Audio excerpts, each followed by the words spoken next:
بسم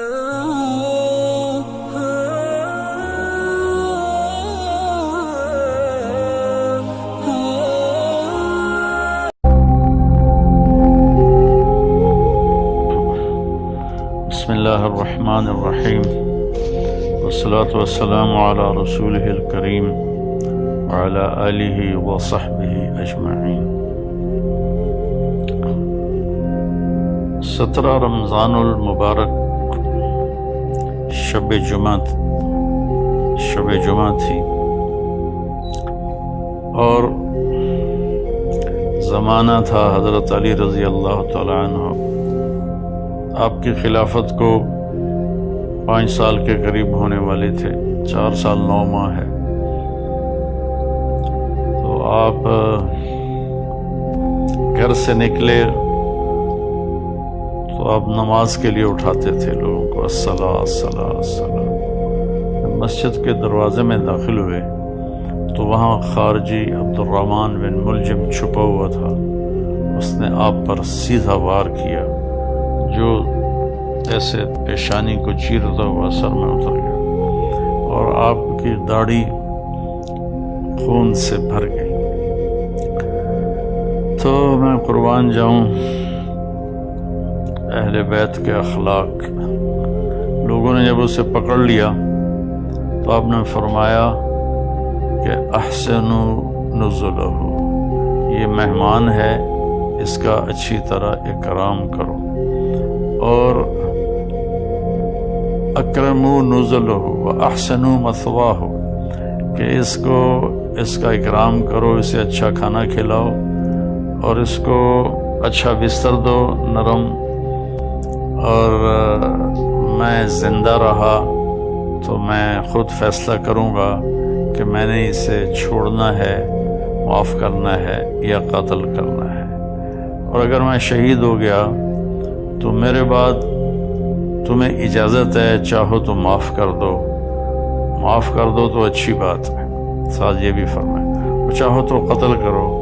پھر قتل اس طرح نہ کرنا کہ اس کے ناک کاٹو، کان کاٹو، زبان کاٹو، ہاتھ کاٹو، پاؤں۔ اقتلوہ قتلتی، جیسے اس نے مجھے قتل کیا، میرے سر پہ تلوار ماری، تم بھی ایک تلوار مار کے اس کا کام تمام کر دینا۔ یہ اس کے بارے میں وصیت ہو رہی ہے جو جان لے گیا۔ حضرت زینب رضی اللہ تعالیٰ عنہ علیہ السلام، ان کو اپنے والد کے علم سے فصاحت ملی، جو فصاحت میں ان کا کوئی ثانی نہیں ہے، جتنی کو مشہور خواتین سامنے آئی ہیں یا پڑھی ہیں، حضرت زینب رضی اللہ عنہ علیہ السلام جیسا کوئی خطابت میں نہیں تھا عورتوں میں۔ تو وہ روتی ہوئی آئیں تو وہ امیر المومنین، ہائے امیر المومنین، تو وہ کم وقت کہنے لگا میں نے امیر المومنین کو نہیں مارا، میں نے علی کو مارا ہے۔ پھر وہ تسلی کے لیے اپنے باپ کو تسلی دینے لگی تو پھر وہ بولا جتنی مرضی تسلیاں دے لو یہ نہیں بچے گا، اس تلوار کو 1 مہینہ میں نے زہر میں ڈبو کے رکھا ہے، اس کا ایک ہی وار سارے جسم میں زہر کو پھیلا دیتا ہے۔ یہ سب کچھ سننے کے بعد حضرت علی فرماتے ہیں احسنوا نزلہ واکرموا مثواہ، کہ اس کی مہمان نوازی اچھی طرح کرو اور اس کی رہائش کے لیے اچھا انتظام کرو، اچھا بستر بچھاؤ۔ آپ اندازہ لگائیں کہ کہاں تک اخلاق پہنچے ہوئے ہیں۔ ہم اختلاف رائے کرتے ہیں تو ایک دوسرے کو گالیاں دینے لگ جاتے ہیں، اور یہاں یہ ہو رہا ہے کہ وہ قاتل ہے اور آپ اس کے لیے فرما رہے ہیں اکرام کرو، کھانا کھلاؤ، پانی پلاؤ۔ میں زندہ رہا تو دیکھ لوں گا کیا کرنا ہے، میں شہید ہو گیا تو میری پہلی گزارش ہے کہ اسے معاف کر دینا، اور دوسری یہ ہے کہ مارنا ہو تو پھر بس 1 وار سے اس کی گردن اڑا دینا۔ یہ میں نے آپ کی وفات کا، شہادت کا واقعہ پہلے سنایا۔ اب اس میں کچھ اختلاف ہے تاریخی، جو گلدستہ اہل بیت ہم نے اللہ کے فضل سے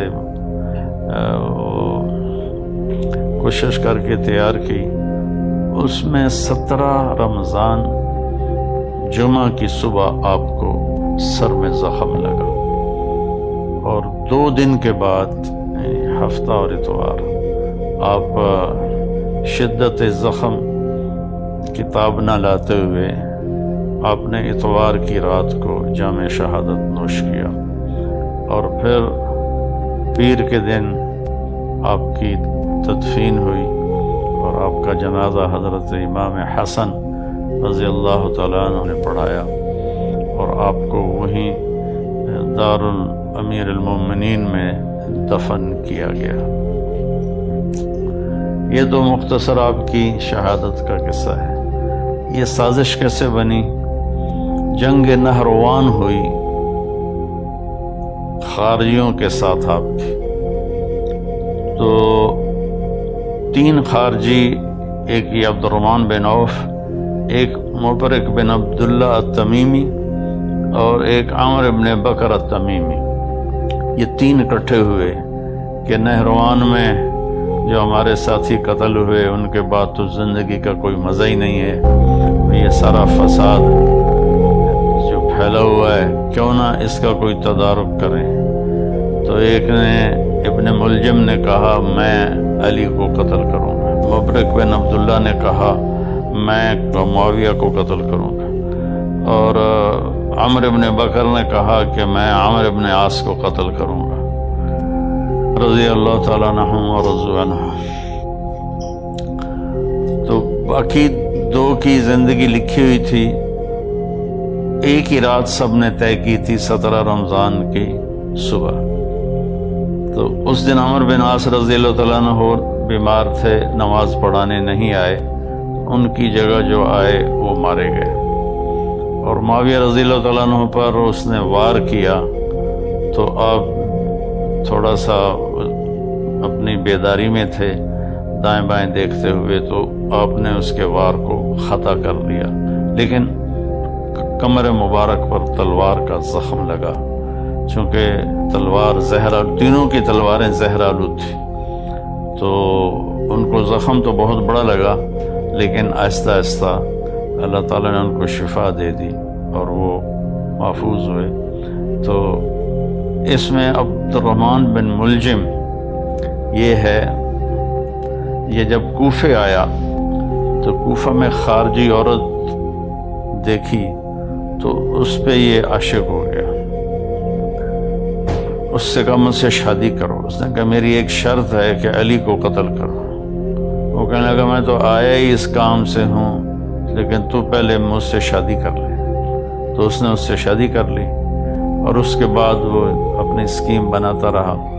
حضرت علی رضی اللہ تعالیٰ عنہ کو ان کے ساتھیوں نے کہا یا رسول اللہ کہ یا امیر المومنین، عبد الرحمن بن ملجم آیا ہوا ہے کہ اس کی نیت اچھی نہیں لگتی، تو اجازت ہو تو ہم آپ کا پہرا دیں، آپ اس کو پکڑ لیں۔ آپ نے کہا پہرا تو آسمان والا دیتا ہے، حفاظت وہ کرتا ہے، اور اگر تم اسے پکڑ لو تو میں شہادت کیسے پاؤں گا؟ وہ بہت تنگ ہو گئے تھے اپنے ساتھیوں کی بے وفائیوں سے، اور اپنے داڑھی کو یوں پکڑ کے نا کہتے ارے تو کب رنگین ہوگی۔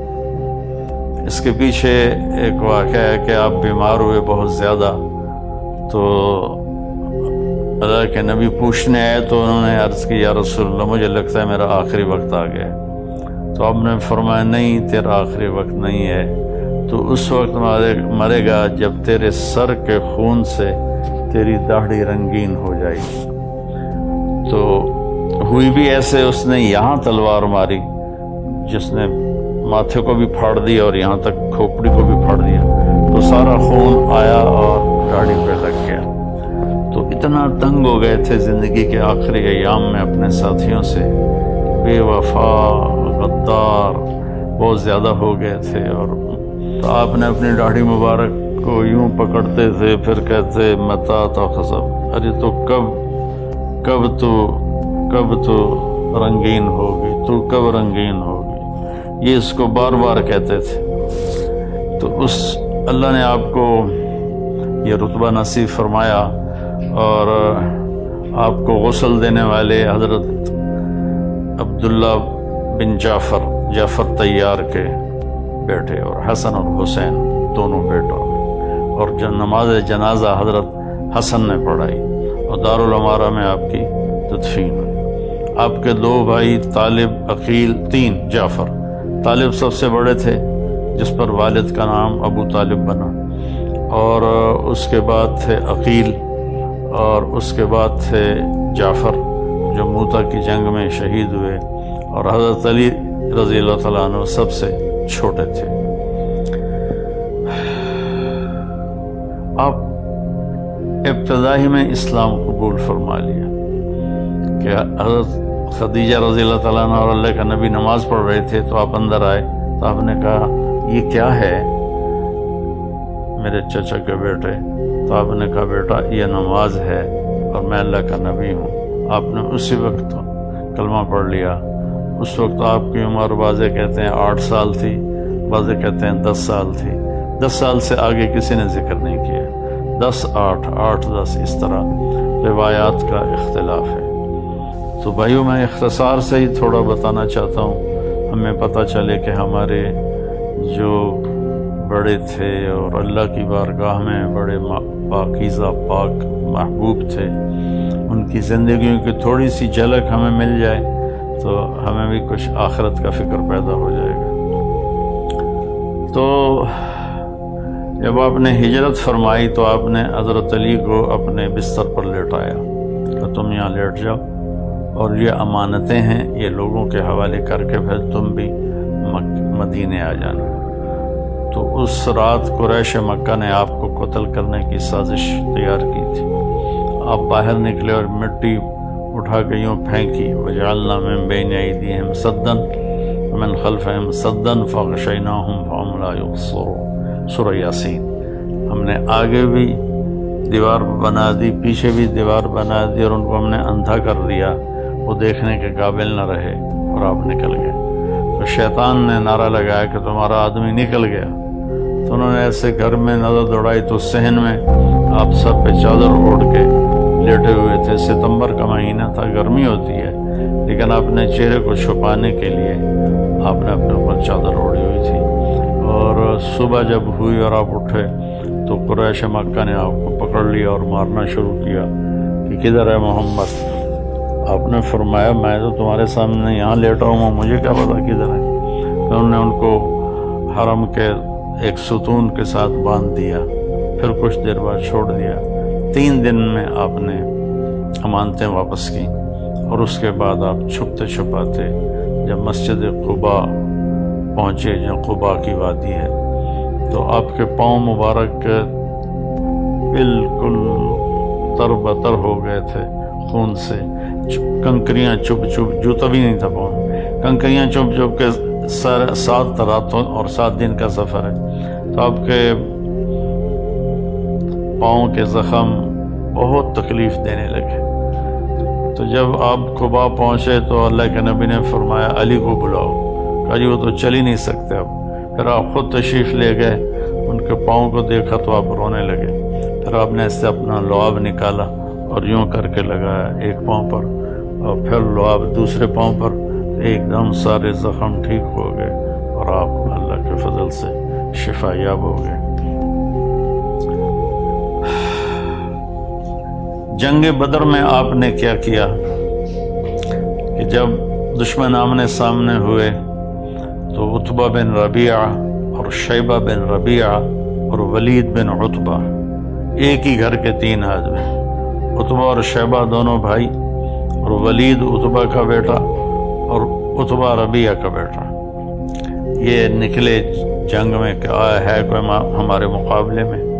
تو اللہ کے نبی نے عوف رضی اللہ تعالیٰ عنہ اور معوذ رضی اللہ تعالیٰ عنہ اور حضرت عبداللہ بن رواحہ رضی اللہ تعالیٰ عنہ، ان تینوں کو بھیجا کہ آپ جاؤ اور ان کا مقابلہ کرو۔ جب یہ تینوں آئے تو انہوں نے پوچھا کون لوگ ہو؟ کہا ہم مدینہ والے ہیں۔ کب چلے جاؤ، ہمیں تمہاری ضرورت نہیں ہے۔ پھر کہا یا محمد اخرج الینا اکفاءنا، ہمارے قریشی ہماری طرف بھیجو، ہمارے قبیلے والے ہماری طرف بھیجو۔ اتنا ان پہ نشہ چڑھا ہوا تھا اپنی فتح کا۔ تو آپ نے فرمایا حمزہ قم، یا شیبہ قم، یا علی قم، کیونکہ علی چھوٹے تھے نا، حمزہ بھی چچا تھے، شیبہ بھی چچا تھے، تو آپ نے کہا قوموا لدینکم۔ تو یہ تینوں حضرات پیدل چلتے ہوئے آئے، تو عتبہ نے پوچھا کون ہو؟ آپ نے کہا میں حمزہ ہوں بن عبد المطلب۔ کہا تم کون ہو؟ کہا میں شیبہ بن حارث۔ تم کون ہو؟ کہا میں علی بن ابی طالب۔ کہنے اب مقابلہ ٹھیک ہے۔ تو تینوں نے ایک دوسرے پر وار کیے، تو پہلی وار میں حضرت علی نے ولید کو قتل کر دیا، حضرت حمزہ نے عتبہ کو قتل کر دیا۔ تو حضرت شیبہ ذرا عمر میں بڑے تھے، تو ان کی ٹانگ کاٹ دی اس نے شیبہ بن ربیعہ، شیبہ نہیں عبید، میں غلط کر رہا ہوں، عبید بن حارث۔ تو شیبہ تو دوسری طرف تھا کافر، حمزہ، عبید، علی، ادھر عتبہ، شیبہ، یہ بن ربیعہ اور ولید بن عتبہ۔ تو شیبہ نے حضرت عبید کی ٹانگ کاٹ دی، تو گر پڑے، تو دونوں نے اس کا بھی کام تمام کر دیا، اور ان کو اٹھا کر لائے، تو آپ کے قدموں میں پڑھ کر کہنے لگے یا رسول اللہ میں شہید ہوں۔ آپ نے کہا بلا ونعلیک شاہد، بے شک تم شہید ہو اور میں اس پہ گواہ ہوں۔ تو جنگ بدر میں آپ کی شجاعت سب کے سامنے ہے۔ پھر غزوہ احد میں جب شکست ہو گئی، تو کفار نے اللہ کے نبی کے اوپر اپنا فوکس کیا حملہ، تو چند صحابہ نے آپ کو گھیرے میں لے لیا۔ یہ چند صحابہ تھے ابو بکر، عمر، علی، سعد بن عبادہ بن صامت، اسد بن زرارہ، ابو دجانہ، طلحہ بن عبید اللہ اور حارثہ بن نعمان۔ 10 تھے، میں نے 9 نام آپ کو بتا دیے۔ انہوں نے آپ کو گھیرے میں لے لیا۔ ہاں، سعد بن ابی وقاص 10 میں تھے، سعد بن ابی وقاص، تو آپ کو گھیرے میں لے لیا، اور ہر آنے والے تیر کو روک رہے تھے، نیزے کے وار سب روک رہے تھے۔ تو عتبہ بن ابی وقاص، یہ حضرت سعد بن ابی وقاص کا بھائی تھا، اس نے ایک پتھر اٹھایا، اور صحابہ کی نظریں تھیں تیر، تلوار اور نیزے پر، ان کی نظر پتھر پہ گئی نہیں، تو اس نے زور سے پتھر پھینکا جو آپ کے یہاں لگا، اب سیدھے یوں گرے ایسے، اور سارا چہرہ خون سے تر ہو گیا، دان ٹوٹ گئے۔ تو یہ سارے 10 رونے لگے کہ اللہ کے نبی شہید ہو گئے۔ تھوڑی دیر کے بعد آپ کو ہوش آیا، تو انہوں نے عرض کیا یا رسول اللہ آپ تو ان کے لیے بد دعا کر دیں۔ تو آپ نے فرمایا اللہم اغفر لقومی فإنہم لا یعلمون، اے اللہ میری قوم کو معاف کر دے، یہ مجھے جانتے نہیں ہیں۔ تو میں اپنے سارے بھائی بہنوں سے کہتا ہوں کہ وہ آپ کے قتل تک پہنچے ہوئے تھے، اور آپ نے کہا یا اللہ ان کو معاف کر دے۔ چھوٹی چھوٹی باتوں پر آپس میں لڑ کے ایک دوسرے کے اوپر ایسی گالیاں اور الزام اور تہمتیں، اللہ تعالی ہمیں اخلاق